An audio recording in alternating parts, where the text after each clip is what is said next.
हम बीते दिनों में प्रभु के वचन के अनुसार उसकी अगुवाई में हमने सीखा है शैतान क्या है। हमारा विरोधी है, वो हमारा शत्रु है। सो हमें अपने शत्रु की जानकारी हमें मालूम होना चाहिए।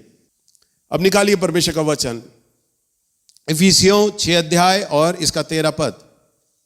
इसीलिए परमेश्वर के सारे हथियार बांध लो कि तुम बुरे दिन में सामना कर सको और सब कुछ पूरा करके स्थिर रह सको।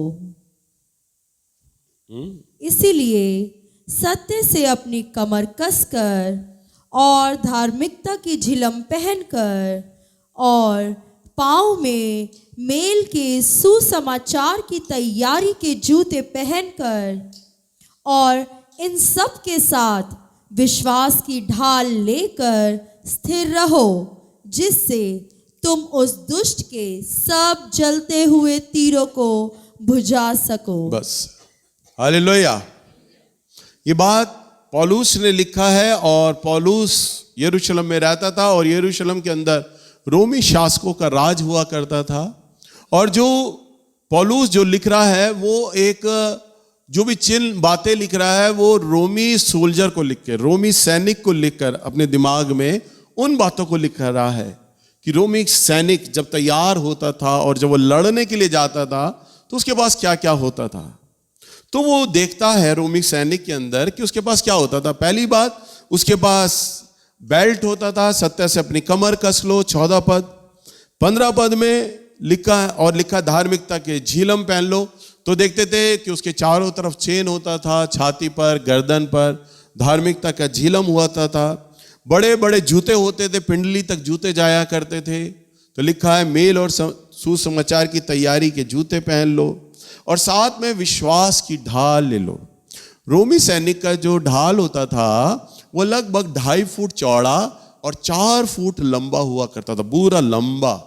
हमारे भारतीय सैनिकों को अगर आप देखोगे ना, भारतीय राजाओं की, तो उनकी ढाल कैसे होती थी? गोल होती थी और बीच में से उस ढाल को पकड़ते थे। परंतु रोमी सैनिक की जो ढाल होती थी ना, वो इतनी चौड़ी होती थी और पूरा जमीन से लेके इतना लंबा होता था, पूरा सैनिक को कवर कर लिया करती थी। सामने तलवार आ रहा है, तीर आ रहा है, भाला आ रहा है, पूरा वो सोल्जर जो होता था ना, सैनिक जो होता था ना, वो कवर हो जाता था ढाल से। तो पौलुस जो लिख रहा है वो सैनिक को अपने दिमाग में लिखकर वो सारी बातों को लिखता है। और यहां पर हम देखते हैं कि बीते दिनों के अंदर 12 बजे वाली सभा में जितने भी उसके अस्त्र और शस्त्र जो पौलुस ने एक सैनिक के ऊपर बोले हैं वो हम लोग सीख चुके हैं पवित्र आत्मा से और बता चुके हैं। परंतु हम जो मनन कर रहे हैं, हम 16वें पद में अगर हम जाएं तो यहां पर लिखा है और उन सब के साथ विश्वास की ढाल लेकर स्थिर रहो, जिससे कि तुम उस दुष्ट के सब जलते हुए तीरों को बुझा सको। आपको जब शैतान से लड़ना है, आपके पास हर एक शस्त्र होना है। आपके पास तलवार होना है, जूते होना है, झिलम होना है, कटिबंध होना है, टोप होना है, तलवार होना है। अगर आपके पास एक भी हथियार कम हुआ या नहीं हुआ तो शैतान उस जगह को देखकर आपके जीवन में घुस जाएगा और वहीं से वो आपके जीवन पर हमला बोलेगा। परंतु बीते दिनों में अगर आपने नहीं सीखा तो आप YouTube पर देख सकते हैं, लूसीफर के तमाम उन पार्टों में आप सुन सकेंगे कि वो तमाम अस्त्र शस्त्र जो पवित्र आत्मा प्रभु अपने वचन में बताते हैं।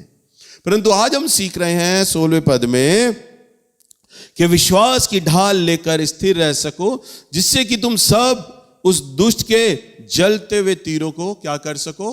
बुझा सको। जलता हुआ तीर, अगर आप पुराने राजाओं की पिक्चरों में देखें तो तब उनकी सेना के पास बारूद से भरे तीर हुआ करते थे, जलते हुए तीर।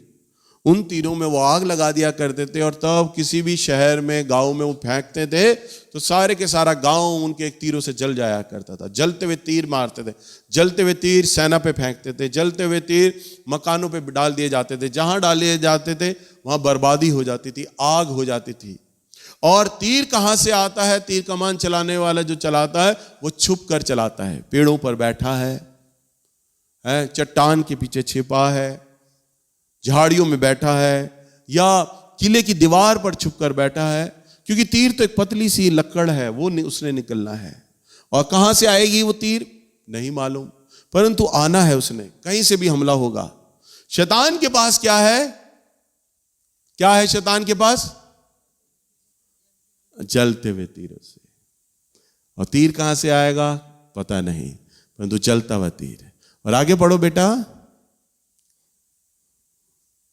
और उद्धार का टोप, उद्धार का टोप और आत्मा की तलवार जो परमेश्वर का वचन है ले लो।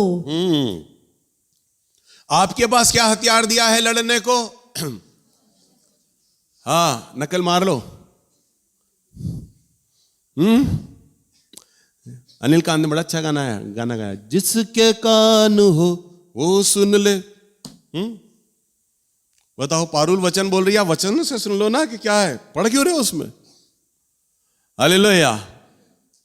तो क्या बोला गया? आपके पास कौन सा हथियार है? वचन, आत्मा की तलवार। अब देखो, अब दो लड़ने वालों को हम कल्पना में लेते हैं। पहला, एक के पास तलवार है और एक के पास तीर कमान है। अब जो तीर चला रहा है वो दूर से चला रहा है, छुप कर चला रहा है, पर तलवार वाला छुप कर नहीं चला सकता। तलवार वाले को तो सामने आना पड़ता है, तलवार वाले को तो पास जाना पड़ेगा, बिल्कुल पास जाना पड़ेगा। उदाहरण के तौर पर आशीष और मेरी लड़ाई हो जाए और मेरे पास तलवार है और उसके पास क्या है? तीर कमान। तो वो तो दूर से ही तीर चला देगा, कैमरे के पीछे खड़ा हुआ, कब कमान निकालेगा पता ही नहीं चलाएगा, मार देगा। पर अगर मुझे इसे मारना है, मुझे क्या करना होगा?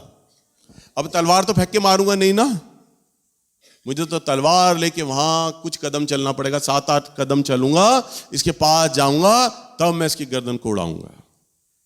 हालेलुया। तो मुझे तो पास जाना होगा, तब हमला करना होगा। तो तीर और कमान में, अब देखो, हम जो वचन का जो प्रचार कर रहे हैं वो घातक तो है, मारने वाला तो है, परंतु वचन में क्या लिखा है? प्रभु यीशु मसीह ने कहा, जो तुम कानों कान सुनोगे वो छतों पे बोलना पड़ेगा, छतों पे प्रचार करोगे। आप शैतान पर हमला सर्दी में बैठ के रजाई के अंदर नहीं कर सकते। आप घोषणा, गवाही रजाई में बैठकर नहीं दे सकते। कई बार लोगों के जीवन में गवाही होती है, मैं बोलता हूं आप चर्च में गवाही देना, नहीं भैया आपको बता दिया ना, आप बता देना। मैं क्या बताऊंगा? तुम्हारे जीवन में प्रभु ने काम किया है, चमत्कार तुम्हारे जीवन में हुआ है, छुटकारा प्रभु ने तुम्हें दिया है, तुम बताओ, ताकि शैतान भी सुने कि यह गवाही दी जा रही है। अरे आत्मा की तलवार है, प्रभु का वचन तुम्हारे हाथ में, उसे चलाना है। उसे जब तक चलाओगे नहीं, बोलोगे नहीं, तब तक वो नहीं मरेगा। हालेलुया। शैतान कैसे मरेगा? कैसे हमला उस पे होगा? केवल परमेश्वर का वचन, केवल आपको। और एक लड़ने वाले को क्या करना है? लड़ने वाले को जब तलवार दी जाती है तो वो पूरा जुनून में होता है। पहले जब सेना लड़ने जाती है ना, तब उनका जो सेनापति होता है, राजा होता है ना, ललकार बोलता है, देश को लेकर ललकारता है और कुछ ऐसी बातें बोलता है जिससे कि सारे लोग जुनून से भर जाएं, प्रोत्साहित हो जाएं, लड़ने मरने को भूल जाएं, अपने परिवार को, सिर्फ उन्हें अपना देश याद रहे, बस हमने अपनी मट्टी के लिए मरना है। और वो दुश्मन से भिड़ जाते हैं, जाकर वो भूल जाते हैं अपने माँ बाप, अपने परिवार, अपनी पत्नी को, बच्चों को, सबको भूल जाते हैं, सिर्फ उन्हें देश याद रहता है, उस मट्टी याद रहती है, उसके लिए लड़ते हैं वो जाके। हालेलुया। हमारे देश में भी जब मिलिट्री जाती है तो जो कमांडर होता है उन्हें वही बोलता है और उनके दिमाग में सिर्फ भारत माता होती है, धरती माता, और कुछ नहीं होता। वो सिर्फ भारत के लिए लड़ने जा रहे हैं। तो जब एक लड़ने वाले के हाथ में तलवार है परंतु साहस नहीं है, क्या वो शैतान को पराजित कर पाएगा? अगर तलवार हाथ में दे दी गई, नहीं लड़ सकता। बड़ा अच्छा उदाहरण दे रहे हैं। जब दाऊद जाता है शाऊल के पास और गोलियत ललकारता है, तो शाऊल में भी ताकत नहीं होती कि जाके गोलियत से लड़ ले।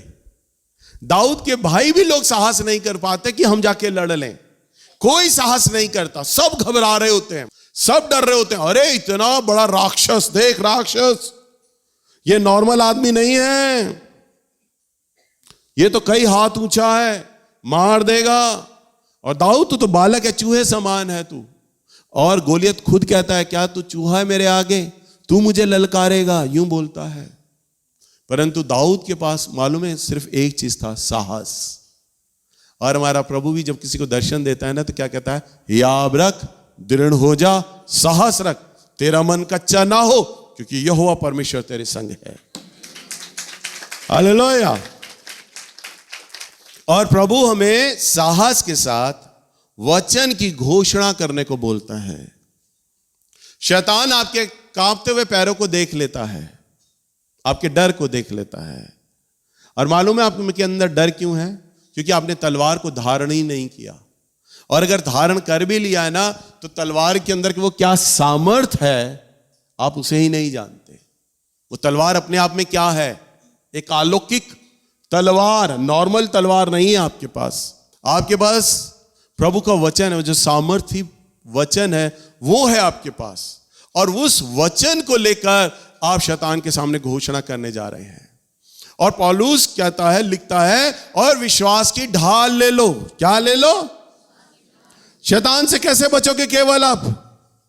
वो मारेगा तो जलता हुआ तीर दूर से, वो जलता हुआ तीर मारेगा बदनामी का, वो जलता हुआ तीर मारेगा समस्या का, वो जलता हुआ तीर मारेगा गरीबी का, वो जलता हुआ तीर मारेगा बीमारी का, वो जलता हुआ तीर मारेगा लड़ाई झगड़े का, कलेशों का, दूर से मारेगा।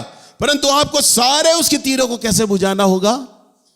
विश्वास से। केवल केवल विश्वास, परमेश्वर पर विश्वास ही आपकी ढाल है। आप ये जान लें, शैतान आपको छू भी नहीं सकता जिसके पास विश्वास की ढाल है। जो विश्वास की ढाल पर चलते हैं, जिनके पास विश्वास की ढाल है, शैतान उन्हें छू भी नहीं सकता। अगर हम देखें इब्रानियों की किताब 11 अध्याय और इसका 6 पद, और विश्वास बिना उसे प्रसन्न करना अनहोना है, क्योंकि परमेश्वर के पास आने वाले को विश्वास करना चाहिए कि वह है, और अपने खोजने वाले को प्रतिफल देता है। हाँ, बस देखो कितनी अच्छी बात है। विश्वास बिना उसे प्रसन्न करना अनहोना है। आप जितने भी लोग यहां आए हैं, आपको चाहिए कि आप विश्वास करें। क्या करें? क्योंकि लिखा है, क्योंकि परमेश्वर के पास आने वालों को, ये कंडीशन है प्रभु का, शर्त है। मेरे पास जो आएगा उसको चाहिए कि वो विश्वास में हो। ये प्रभु का है, ये परमेश्वर बोल रहे हैं। हम जब सेमिनार करते हैं तो आपको एक कार्ड देते हैं। उस कार्ड के द्वारा, आपकी उस पहचान के द्वारा ये पता चलता है आप सेमिनार का मेंबरशिप दे चुके हैं, आप सेमिनार में शामिल हैं। स्कूल के बच्चे जब स्कूल जाते हैं तो उनको ड्रेस मिलता है, वो ड्रेस पहनते हैं। वो ड्रेस पहचान देती है कि फलानी ड्रेस का जो बच्चा है फलाने स्कूल में पढ़ाई करता है। तो आपका जो पहचान है, जब आप चर्च आते हैं तो जो आपका ड्रेस है ना, वो विश्वास है। प्रभु आपका वो केवल ड्रेस देखेगा, विश्वास वाला ड्रेस पहना है या नहीं। तो जितनों ने विश्वास का ड्रेस नहीं पहना, प्रभु कहता है ये मेरे नहीं। और जो विश्वास का ड्रेस पहन कर आए हैं, प्रभु उन्हें पहचानता है, ये मेरे लोग हैं। क्योंकि क्या लिखा है? क्योंकि परमेश्वर के पास आने वालों को विश्वास करना चाहिए। क्यों करना चाहिए?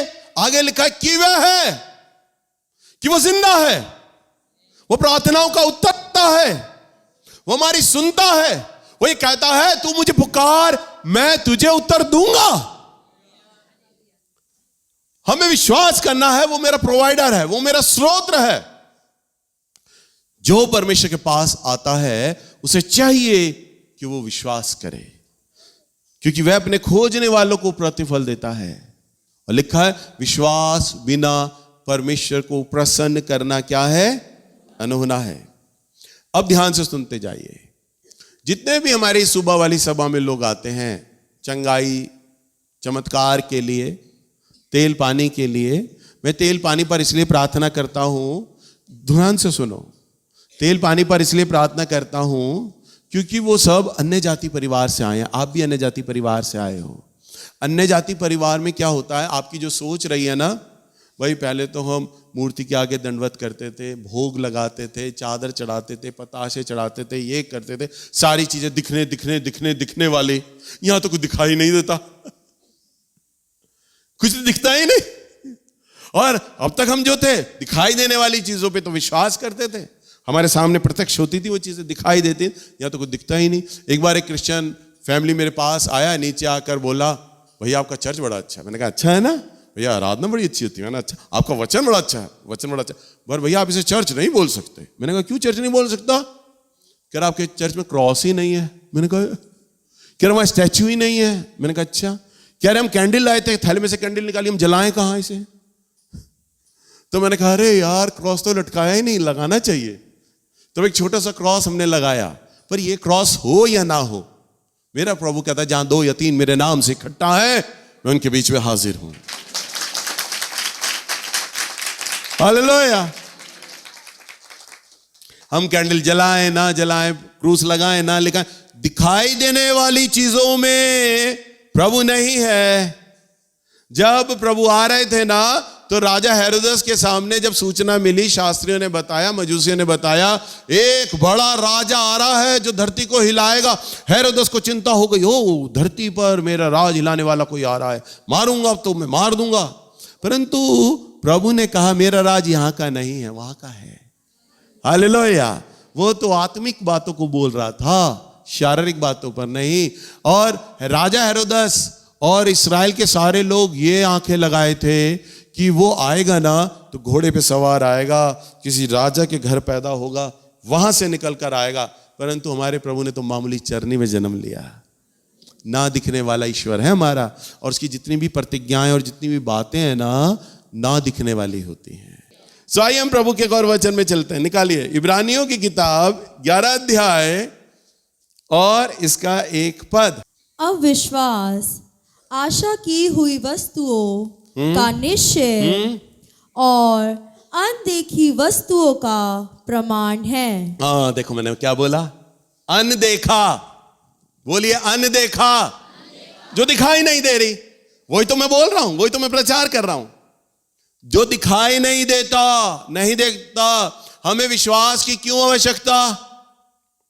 जो चीजें नहीं दिखती, हमें प्रभु नहीं दिखाई देते, परंतु प्रभु है तो हमें कैसे दिखेंगे? विश्वास के माध्यम से। हम विश्वास करते हैं हमारा प्रभु जीवित है। हमारे प्रभु ने अपने कलाम में, अपने वचन में जो जो बातें बोला, जो जो प्रतिज्ञाएं की हैं, उन्हें वो पूरा करने में विश्वास योग्य है और सामर्थी है। हालेलुया। उन बातों को पूरा करता है। ना दिखने वाला ईश्वर है, इसीलिए हमें क्या आवश्यकता पड़ती है? ना दिखाई वाली, ना दिखने वाले जगत में हमें मूव करना है, काम करना है। तो कैसे काम करेंगे? विश्वास के माध्यम से। कैसे? विश्वास के माध्यम से। इसलिए क्या लिखा है? अब विश्वास आशा की हुई वस्तुओं का निश्चय। आशा की हुई वस्तुओं का निश्चय। आशा की हुई वस्तुओं का निश्चय। बोलिए, पहाड़ा बोलो। 2 एकम 2, 2 दूनी 4, 2 तिया 6। पहाड़ा बोलो। आशा की हुई वस्तुओं का निश्चय और अनदेखी वस्तुओं का प्रमाण है। देखो मैं बिना देखे बोल रहा हूं, याद है भाई पहाड़ा। हालेलुया। तो आपको क्या करना है? अब आपको आशा रखना है। उदाहरण के तौर पर कैसे? मेरे लिए मेरे प्रभु ने प्रतिज्ञा की है, मैं तुझे एक बड़ा चर्च बनाकर देने पर हूं। प्रॉफेट नवीन जोगी ने 2022 के आखिरी साल में मेरे लिए भविष्यवाणी किया। मीटिंग में मैं था, बोला भैया प्रभु बोल रहा है कि अगले ही साल आपका चर्च का शुरुआत प्रभु करने जा रहा है। हालेलुया। बोला प्रभु करने जा रहा है। अब मैं गवाही देता हूं खड़े होके हर मीटिंग में। जो भी लोग पास्टर लोग मुझे मिलते हैं, मेरे चर्च में कोरियन पास्टर आए थे, अरे पास्टर साहब your church is big church. मैंने कहा बिग चर्च। कह रहे आपको जरूरत है बड़े लैंड की। मैंने कहा जरूरत है बड़े लैंड की। आपने कहीं जमीन देखा? मैंने कहा नहीं देखा। मैंने बोला हम चर्च बनाने जा रहे हैं। पहले मैंने ये बोला हम अगले साल चर्च बनाने जा रहे हैं। कह रहे very good very good very good. कह रहे आपने कहीं जमीन देखा? मैंने कहा नहीं देखा। आपका बजट कितना? आपने कितना पैसा इकट्ठा किया? मैंने कहा कोई पैसा नहीं किया। कह रहे फिर कैसे बनाओगे? मैंने कहा मेरे पास परमेश्वर की प्रतिज्ञा है। पहले हंसे, ताली बजाई, फिर चौंक गए, फिर कहते बिल्कुल word of God word of God. मैंने कहा हाँ वर्ड ऑफ गॉड। हालेलुया। आशा की हुई वस्तुओं का निश्चय और अनदेखी वस्तुओं का प्रमाण। मैं अपने बड़े चर्च को देखता हूं, आशा की हुई वस्तु। मेरी आशा है मेरा बड़ा चर्च। अनदेखा, दिखाई नहीं दे रहा, मुझे दिखाई नहीं दे रहा। चर्च का जमीन कहां लोकेट होगा नहीं मालूम, कितना बड़ा होगा नहीं मालूम, कैसे कमरे होंगे नहीं मालूम, नहीं मालूम। अभी एक गवाही है बड़ी सुंदर सी। काट छाट मत कर दिया। नहीं, कुछ टाइम पहले मैं प्रार्थना कर रहा था और प्रार्थना करते करते मैं सुबह के समय हमेशा प्रार्थना करता हूँ, प्रभु की उपस्थिति में बैठता हूँ। तो मैं प्रभु की आराधना करके अपने विषयों को कुछ मैंने प्रभु के सामने रखा और प्रार्थना करना आरंभ किया। तो उस समय अचानक से प्रभु की उपस्थिति आनी आरंभ हुई और मैं समझ गया प्रभु की उपस्थिति बन रही है। क्योंकि जब प्रभु की उपस्थिति बनती है तो ऐसा लगता है जब मेरे साथ जो अनुभव होता है कि सब कुछ सुनने हो जाता है। और जैसी प्रभु की उपस्थिति बनने लग गई तो मैं बिल्कुल चुप हो गया, खामोश हो गया और बिल्कुल साफ साफ मुझे आवाज़ आई हमारे चर्च को लेकर कि प्रभु ने कहा मैं अपना भवन बनाऊंगा।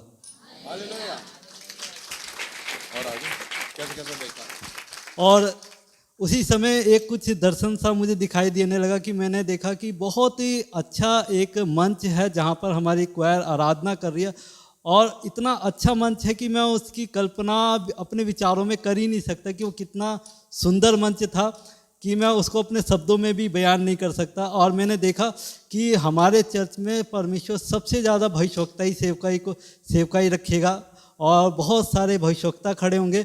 और जो हमारा वो भवन था, प्रभु का वो भवन था, उसमें लोग प्रभु बाहर से प्रभु का वचन लोग सुनने के लिए आए हुए थे और वहाँ पर विदेशी लोग थे और हमारे देश के नहीं बाहर विदेश के लोग बैठे हुए थे और वो प्रभु का वचन सुन रहे थे वहाँ पर बैठे हुए। और मैंने फिर से परमेश्वर की आवाज़ सुनी कि प्रभु ने कहा मैं अपना भवन बनाऊंगा। प्रभु का बहुत बहुत धन्यवाद है। ये बात मुझे प्रभु ने 3 साल पहले सपने में बोला था, तू मुझसे चर्च का जमीन क्यों नहीं मांगता है, मुझसे मांग मैं तुझे दूंगा। और तब से मैं प्रभु से चर्च का जमीन मांग रहा हूं। और संजय को प्रभु ने बताया कि मैं अपना भवन बनाऊंगा। इसने बोला वो आवाज़ इतनी भारी भरकम दी, मेरी आत्मा में ऐसी तरावट आई, मुझे पता चल गया वास्तव में ये मेरा प्रभु बोल रहा है। और ये बता नहीं पाया, अभी उन बातों को भूल गया। इसने मुझे बताया था, मैंने चर्च वो भवन देखा, बहुत सुंदर, बहुत बड़ा, बयान से बाहर। कह रही मेरी आत्मा में वो दर्शन है, वो चित्र है, मैं आपको बता नहीं पा रहा। इतना सुंदर चर्च मैंने देखा, इतना बड़ा मंच देखा, मेरा हमारे चर्च का क्वायर वहां पर वर्शिप कर रहा है। हालेलुया। और अनदेखी वस्तु, विश्वास क्या है?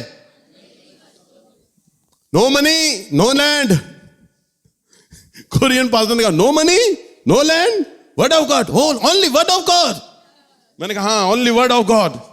हालेलुया। तो यही तो है विश्वास। पैसा होता मेरे पास करोड़ों रुपए, तो इसमें क्या विश्वास है? जमीन होती और मैं चर्च बनाने की कहता, तू क्या विश्वास है? अरे मेरे कलीसिया के लोग इतना पैसा कभी दे ही नहीं सकते कि मैं 2 एकड़ जमीन ले लूं। 2 एकड़ लेना मांगता हूं मैं, तो वही प्रार्थना में रखा मैंने। 150 गज से गुजारा ही नहीं चलता, 500 गज में तो मैं कम से कम बाथरूम बनवाऊंगा। हालेलुया। कम से कम हमारे पास सारी चीजें बड़ी बड़ी हो जाएंगी। ये कैसे बोल पा रहा हूं मैं? विश्वास से। अब आशा की हुई वस्तुओं का निश्चय और अनदेखी वस्तुओं का प्रमाण है विश्वास। अब शैतान मुझे आकर भी बोले ना, मूर्ख, पागल, तेरी कलीसिया चाहकर भी कितना पैसा दे दे, तू जमीन इतनी खरीद ही नहीं सकता, करोड़ों में चली गई है जमीन, कहां से खरीदेगा तू? और अगर मान ले तू खरीद भी ले तो बनाने के लिए पैसा कहां से आएगा? बुद्धि है या नहीं? बोलेगा बोलता है, परंतु नहीं, मैं कहता हूं नहीं, मेरे पास है मेरे परमेश्वर का वायदा, वो वायदा जो कभी कह के नहीं मुंह करता है।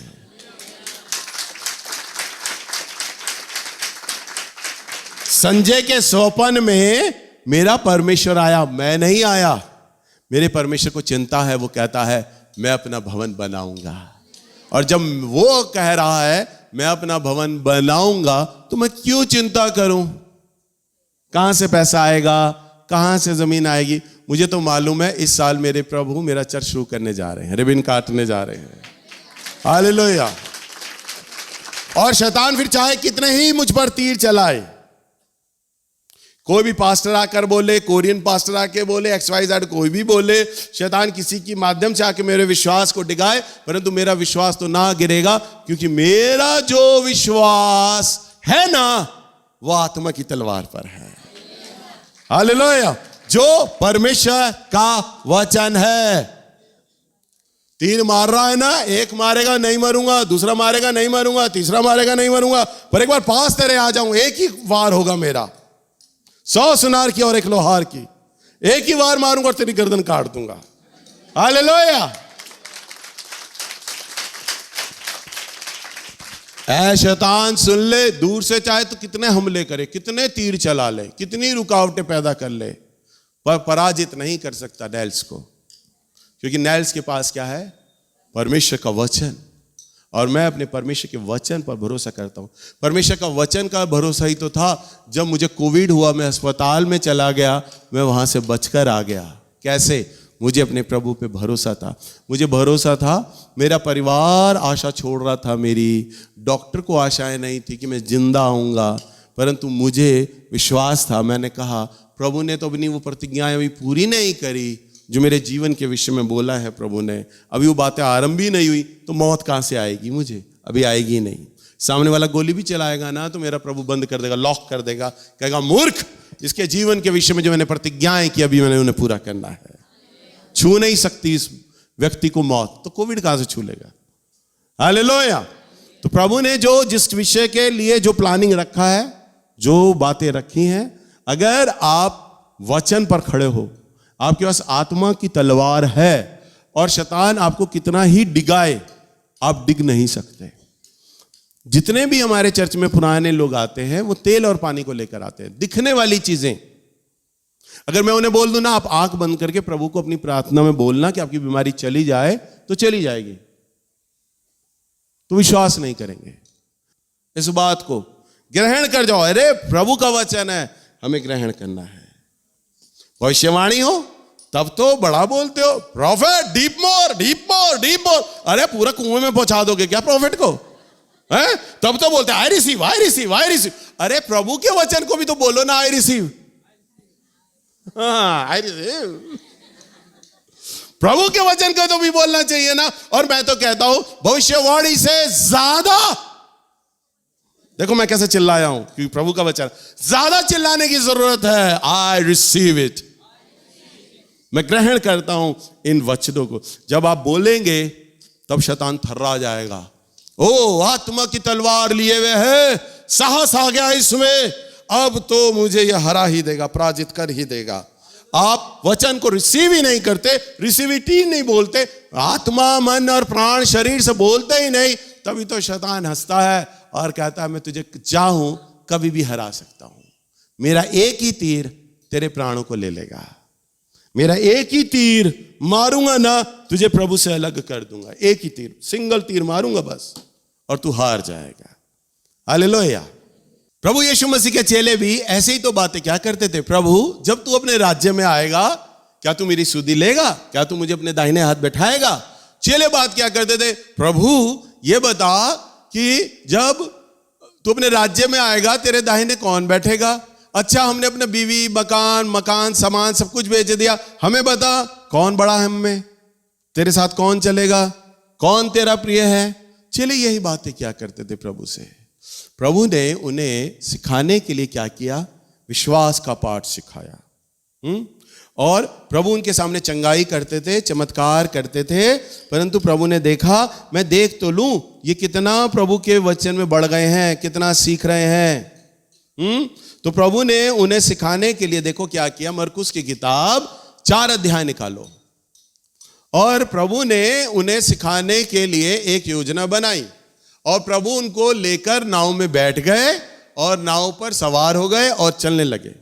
और वचन में लिखा है हमारे प्रभु यीशु मसीह पिछले भाग में जाकर सो गए आराम से।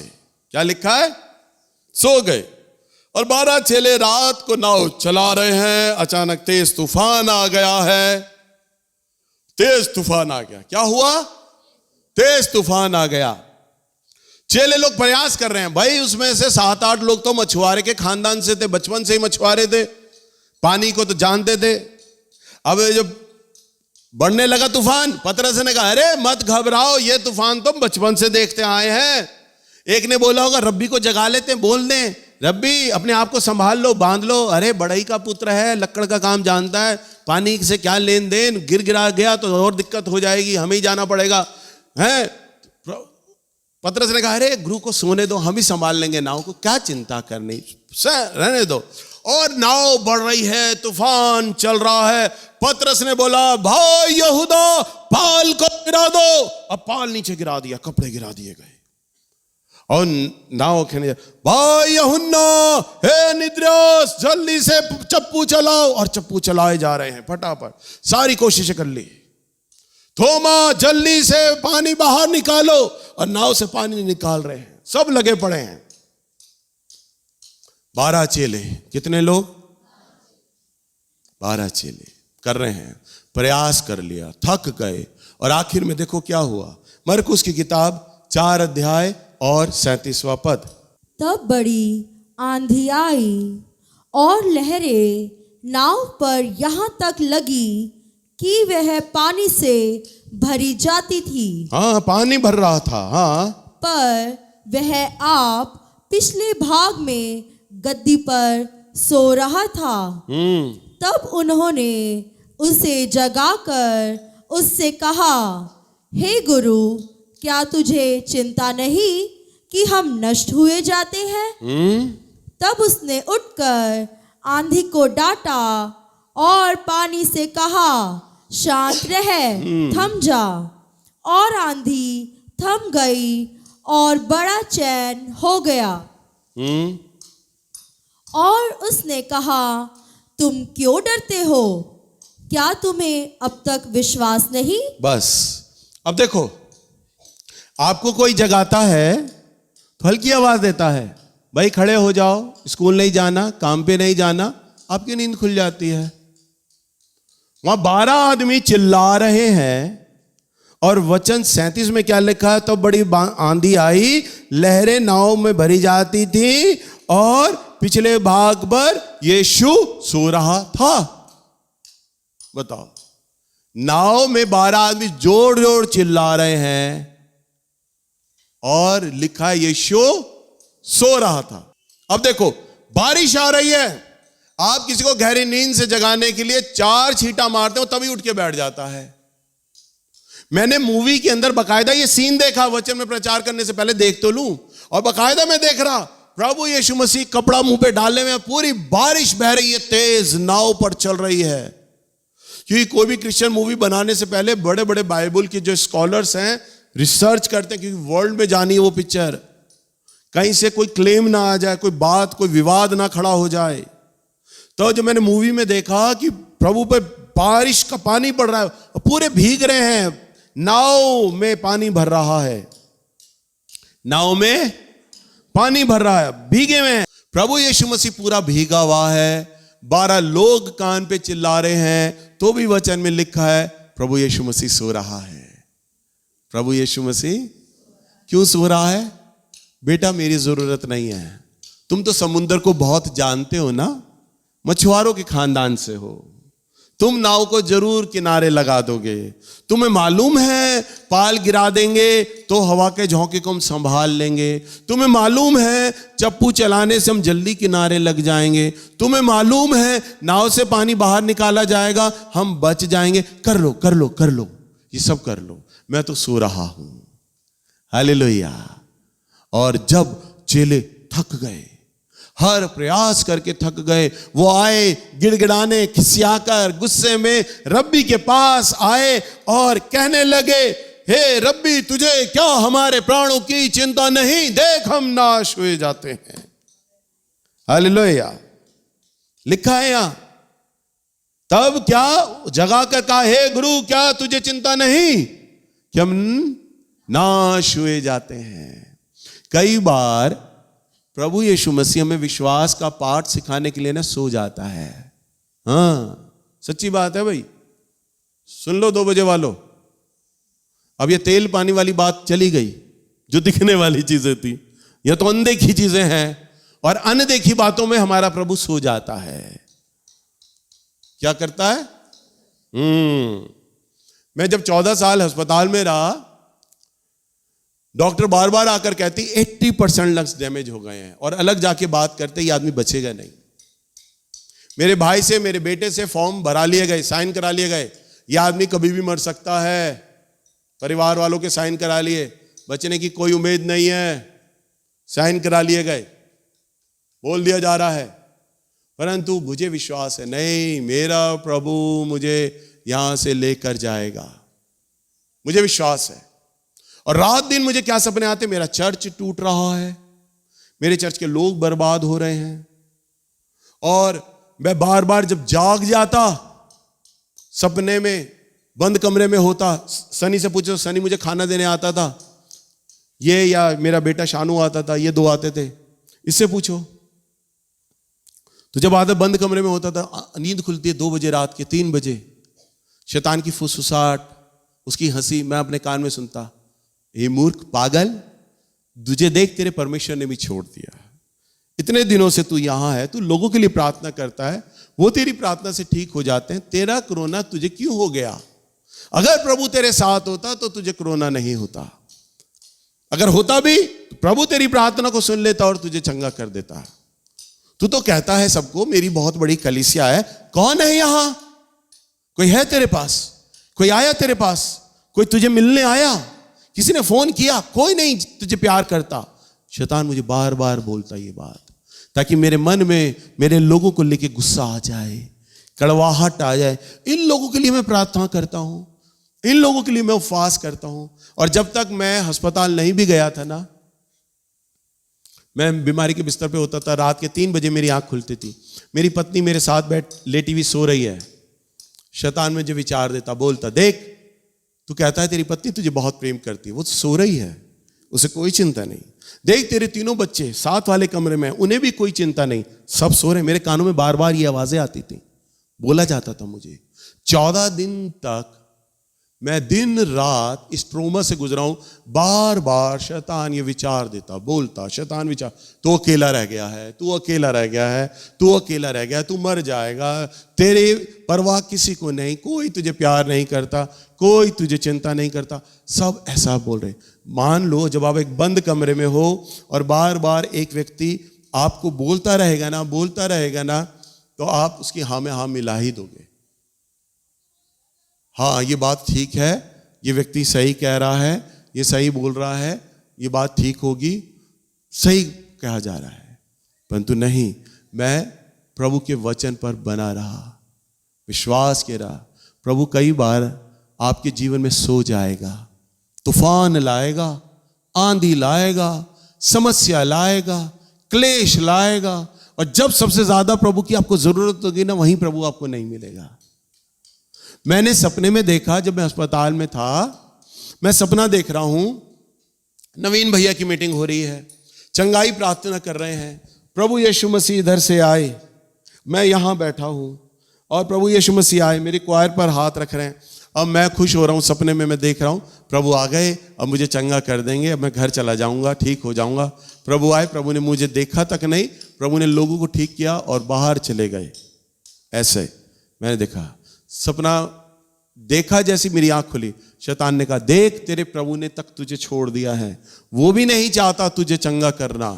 यूं तब मैं तो वचन को जानता हूं ना, मैंने जान लिया ये सपना मेरे प्रभु की ओर से नहीं है, मेरे प्रभु की मर्जी नहीं है, ये शैतान ने मुझे गरबलाने के लिए, धोखा देने के लिए मुझे उसने झूठा स्वप्न दिया है। और तब मैंने जाना ये प्रभु का स्वप्न नहीं है, प्रभु की इच्छा नहीं है। मैं प्रभु के वचन पर भरोसा बनाए रखा। समस्याएं आएंगी, शैतान लाएगा, तकलीफें लाएगा, कलेश लाएगा, गरीबी लाएगा, प्रभु सो जाएंगे और कहेंगे अच्छा जब तक तुम लड़ रहे हो लड़ो, मैं नहीं आता। और जब आप उसे पुकारोगे, जब आप उसके पास जाओगे, तब वो आपको उत्तर देगा। और जब उसने उत्तर दिया तो क्या कहा? आंधी को डांटा और पानी से कहा शांत और थम जा।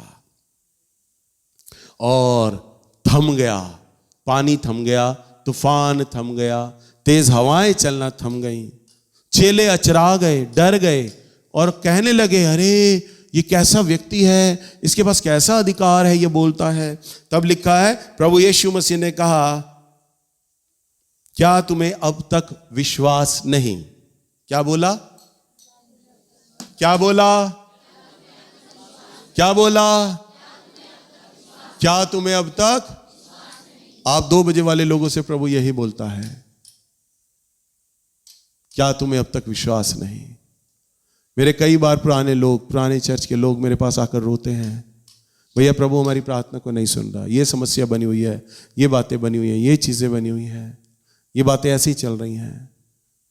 परमेश्वर का आत्मा आपसे आज बोलता है क्या तुम्हें अब तक विश्वास नहीं? क्योंकि अब अनदेखी बातों का प्रमाण है विश्वास। हालेलुया। आपको विश्वास करना है चंगाई पर, ना दिखने वाली चंगाई। आपको विश्वास करना है उन कलेशों पर शांति जो ना दिखने वाली है, उस बंधन पर छुटकारा जो ना दिखने वाला है। और जब आप विश्वास करते हैं तब शैतान चाहकर भी आपके जीवन पर हमला नहीं बोल सकता है, क्योंकि आपके हाथों में है तो परमेश्वर का वचन है जो आत्मा की तलवार है और आपको हरा नहीं सकता है। हालेलुया।